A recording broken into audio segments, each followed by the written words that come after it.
Cuma sekarang ini ada yang ngaku-ngaku agama gitu aja.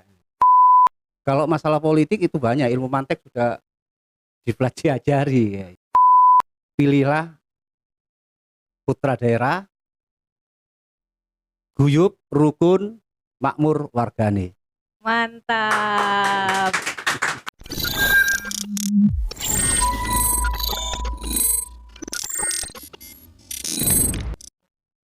Assalamualaikum warahmatullahi wabarakatuh. Kembali lagi di GSTV bersama saya Nurlaili Abida. Pada hari ini saya Leli berkesempatan untuk mewawancarai bersama narasumber kami yang bernama Pak Hasan Arifin SAG atau yang biasa dipanggil Bang Hasan. Apa kabar Pak Hasan? Alhamdulillah Mbak, baik. Sekarang kita bisa melaksanakan kegiatan sehari-hari yaitu untuk mensosialisasikan pribadi saya selaku caleg di Dapil 2. Baik, terima kasih Pak. Pak Hasan ini adalah dari Dapil 2 ya Pak ya? Betul ya. Betul, Bang Hasan nih. Mungkin untuk awal nih Pak, bagi teman-teman pendengar maupun masyarakat, mungkin bisa diceritakan latar pendidikannya Pak terlebih dahulu. Alhamdulillah saya adalah pendidikan dari mulai kecil yaitu hidup di wilayah pondok pesantren SD sampai SMA ya, aliyah kalau saya ya. Ya, Pak. Kemudian setelah lulus pada tahun 83 84 akhirnya saya kuliah di Surabaya di Universitas Sunan Giri. Wah, baik Pak. Alham Asalnya dari mana Pak? Daerahnya? Saya dari Surabaya,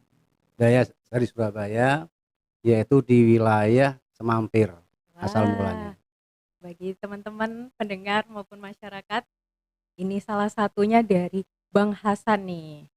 Kemudian bisa ceritakan sedikit Pak, mungkin latar belakang Bapak bagaimana sih Pak? Bapak ini bisa masuk ke dalam bidang politik ini Pak?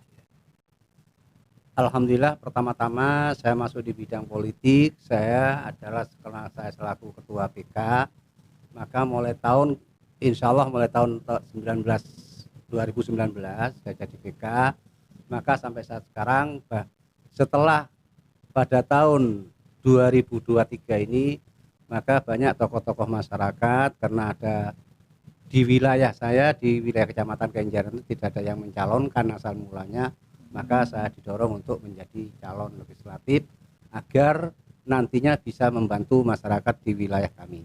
Wah, luar biasa pengalaman dan perjalanan hidupnya ya Pak ya. Kemudian Pak, kesibukannya saat ini Pak, mungkin Bapak sedang mengerjakan apa dan fokus dalam pada proyek atau aktivitas atau hal-hal yang bisa dikerjakan yang menarik untuk diceritakan saat ini Pak?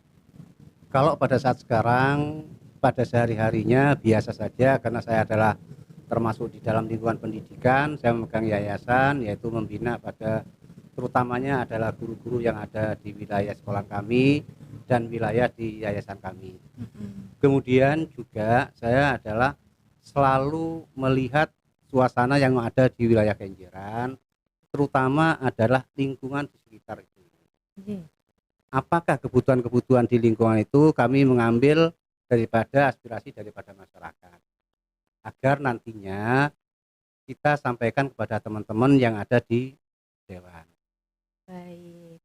Lebih khususnya ini di lingkungan Kenjeran. Bisa diceritakan mungkin Pak, lingkungan di Kenjeran itu seperti apa dan seperti apa yang mau Bapak lakukan di lingkungan Bapak sendiri? Ya, terima kasih Mbak. Ini di lingkungan wilayah Kenjeran, ini kebanyakan di sana itu adalah wilayah banjir. Iya Pak. Karena adalah wilayah banjir, kami selaku kader dari Partai Golkar, maka kami membawa daripada aspirasi masyarakat yang ada di wilayah Kenjeran, bagaimana lingkungan di wilayah Kenjeran ini adalah supaya tidak banjir. Ya. Kenapa kok bisa banjir? Pada saat itu kami sering keliling di wilayah kami. Bahkan di wilayah Tambak Wedi pun yang dekat sama bukan sungai, Iya, apalah termasuk apa istilahnya sungai besar ya sekali itu istilahnya sampai laut ya, itu belum masuk kepada tempat itu yang secara signifikan kepada sungai itu yang nyambung. Oleh karena itu dengan adanya itu kita usulkan kepada teman-teman LPMK yang ada di sekitar wilayah Kecamatan Kenjeran, terutama di Tambak Wedi pada saat itu, kemudian Tanah Kali Dinding, juga di daerah Bulak Banteng dan di wilayah Cigoto Wetan, itu semuanya kita bisa usulkan. Kemudian di samping itu kita usulkan pada teman-teman yang ada di dewan, di anggota dewan dari partai Golkar. Baik, sangat mulia sekali, terkhususnya ini untuk lingkungan Kenjeran di Kota Surabaya. Luar biasa Bapak, Pak Hasan. Selanjutnya Pak, pertanyaannya apa sih Pak yang mendorong Bapak untuk mencalonkan diri sebagai DPRD? Mungkin ada harapankah yang diupayakan melalui peran tersebut? Terima kasih, memang ada harapan. Mm-mm. Harapan saya di wilayah lingkungan Kenjeran ini bagaimana suasana di Kenjeran ini tidak seperti sekarang ini. Mm-mm. Kalau kita lihat bahwa di Kenjeran saat sekarang ini, kalau di musim-musim hujan, jangan hujan besar, yang kecil pun banjir. Nah, bagaimana caranya? Yaitu supaya di Golkar ini nantinya berperan supaya di wilayah kami ini tidak bisa banjir atas bantuan teman-teman yang ada di fraksi Golkar. Wah, luar biasa motivasi dan tujuan dalam mencalonkan diri serta kontribusi yang diberikan Bang Hasan ini tadi dapat diberikan dalam posisi tersebut ya Pak Betul ya. ya. Betul. Baik. Jadi kan sudah membahas Golkar nih Pak. Nah, kenapa sih Pak? Mengapa kok Bapak memilih mencalonkan diri dalam partai Golkar ini? Karena saya ini Golkar lama, Mbak. Wah, Saya dari tahun dulu berapa adalah Pak? pegawai itu nggak mungkin keluar dari partai Golkar. Di masanya Pak Harmoko dulu itu saya pernah jalan dari SMP 33 sampai Tambak Sari. Mm-mm. Nah, jadi sekarang diminta untuk menjadi Golkar di wilayah Kenjeran, saya tetap mauan gitu. Oke, siap Pak. Terus apa sih Pak yang membuat Bapak merasa bahwa partai ini tuh platform yang sesuai untuk mewujudkan tujuan politik serta aspirasi dari Bapak sendiri? Ini kalau di Golkar sendiri adalah semua orang yang ada di Golkar ini Mhm, adalah profesional semua mhm. dan cukup lama di pemerintahan, mendukung pemerintahan, yaitu bisa menata pemerintahan yang ada. Nah, Wah, luar biasa. Itu termasuk alasan spesifik dari partai sendiri mendukung visi dan misi dari tujuan Bapak sendiri ya Pak betul ya? ya. Betul, baik. Ini menjurus ke Bapak nih. Kalau terpilih nantinya, amin, saya doakan juga. Amin amin amin amin. Ya Allah. Ye. Jika terpilih nih Pak sebagai anggota DPRD, apa sih Pak agenda utama atau inisiatif yang ingin Bapak ajukan, Pak? Kalau nanti saya terpilih menjadi anggota dewan, yang pertama adalah saya harus bermanfaat bagi masyarakat wilayah Kenjeran utamanya dan wilayah Dapil 2. Baik. Itu yang pertama. Oke. Yang kedua adalah bisa memberikan suatu manfaat, yaitu bisa meningkatkan, baik meningkatkan di dalam fasilitas umum, struktural yang ada di sana, apa masalah gorong-gorong dan sebagainya, struktur yang ada di sana, kemudian tertata dengan baik, pembangunan wilayah Kenjeran, baik selokan-selokan dan semua yang ada di wilayah sana. Yang ketiga, nantinya bisa mengambil manfaatnya teman-teman yang ada di wilayah Dapil 2, yaitu masalah pembangunan dan juga bisa meningkatkan perekonomian yaitu di dalam. Betul, Pak. Dari tiga poin tadi ya Pak ya, bagaimana sih Pak Bapak berencana untuk mewujudkannya lebih spesifik dalam peran sebagai anggota DPRD nantinya Pak? Kalau nanti saya di anggota dewan, karena otomatis fraksi itu kan otomatis mengutus kepada teman-teman di komisi kan gitu ya. Nah, kalau saya berketepatan di komisi pembangunan, ya otomatis saya akan menangani pembangunan secara optimal Iya, sesuai dengan apa yang kita inginkan. iya, Pak. Tapi kalau masalah nanti berkaitan dengan administrator dan sebagainya, yaitu saya serahkan kepada komisi A. Nanti bagaimana caranya kita bisa membahas. Juga nanti berkaitan dengan komisi sosial, bagaimana nanti di dalam komisi D kita bisa berkomunikasi, karena saya kira di Golkar itu karena profesional, maka Mhm. kita bisa bekerja sama di dalam komisi-komisi itu sesuai dengan fraksi itu. Oh, Baik, luar biasa rencana-rencana konkret yang akan dilakukan Bapak Bang Hasan ini jika terpilih sebagai anggota DPRD. Luar biasa. Jika ini hal yang tidak diharapkan sih Pak. Jika ada pilihan jadi, maka sebaliknya tidak jadi nih Pak. Jika Bapak tidak terpilih sebagai anggota DPRD, apa sih Pak rencana atau langkah selanjutnya yang ingin Bapak ambil? Saya tetap semula, yaitu tetap membantu masyarakat sesuai dengan keinginan saya yang kita semula. Mhm, Jadi atau tidak jadi pun tetap kita tidak boleh patah semangat berjuang untuk betul. Partai Golkar.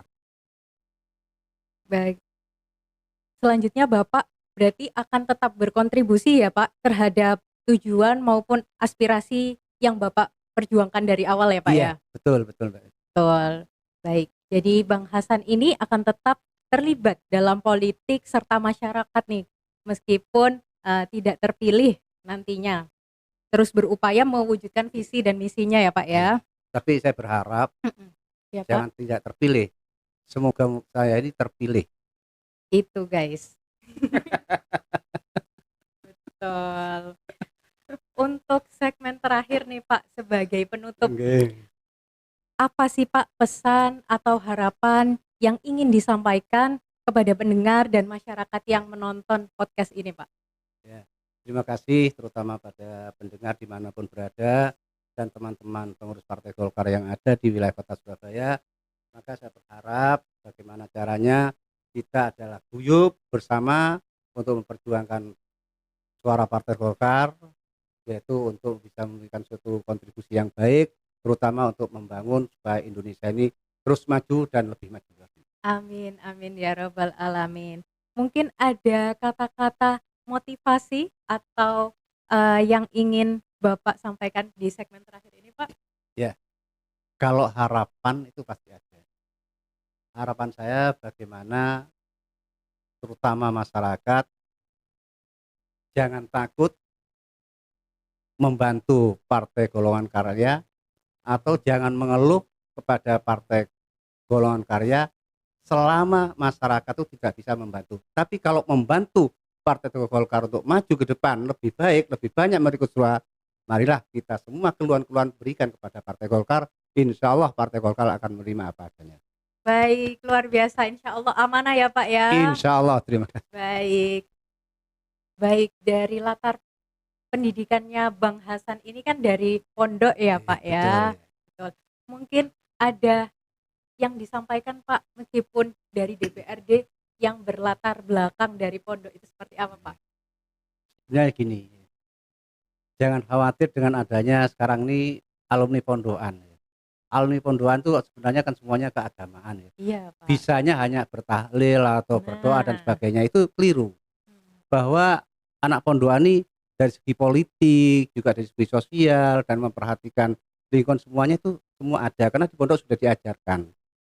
Kalau masalah politik itu banyak ilmu mantek sudah dipelajari ya itulah. wah, Itulah. Nah, kemudian juga perlu kita perhatikan bahwa di lingkungan ini perlu ada kebersamaan. Baik di kebersamaan dalam keagamaan itu baik di semua organisasi yang ada di wilayah keagamaan. Baik, cuma sekarang ini ada yang ngaku-ngaku agama itu aja. nah Itu. itu ya Pak ya. Sebenarnya kalau berlatar belakang sebagai alumni pondok nih Pak ya, itu justru paket lengkap dan menjadi tonjolan utama ya Pak Iya. ya. Betul. Baik Pak. Mungkin ada jargon penutup nih dari Bang Hasan sendiri dari Dapil 2 untuk Iya. DPRD. Untuk jargon saya sendiri, pilihlah putra daerah, guyup, rukun, makmur wargane. Mantap. Jangan lupa pilih Bang Hasan dari Dapil 2. Terima kasih Pak atas waktunya hari ini. Semoga pada hari ini bisa memberikan manfaat bagi yang pendengar maupun masyarakat Amin, sebagai amin. langkah untuk menyuarakan apa yang akan Bapak lakukan nanti. Terima kasih, Mbak. Terima kasih Bapak Bang Iya. Hasan. Akhir kata, wassalamualaikum warahmatullahi wabarakatuh. Waalaikumsalam warahmatullahi wabarakatuh.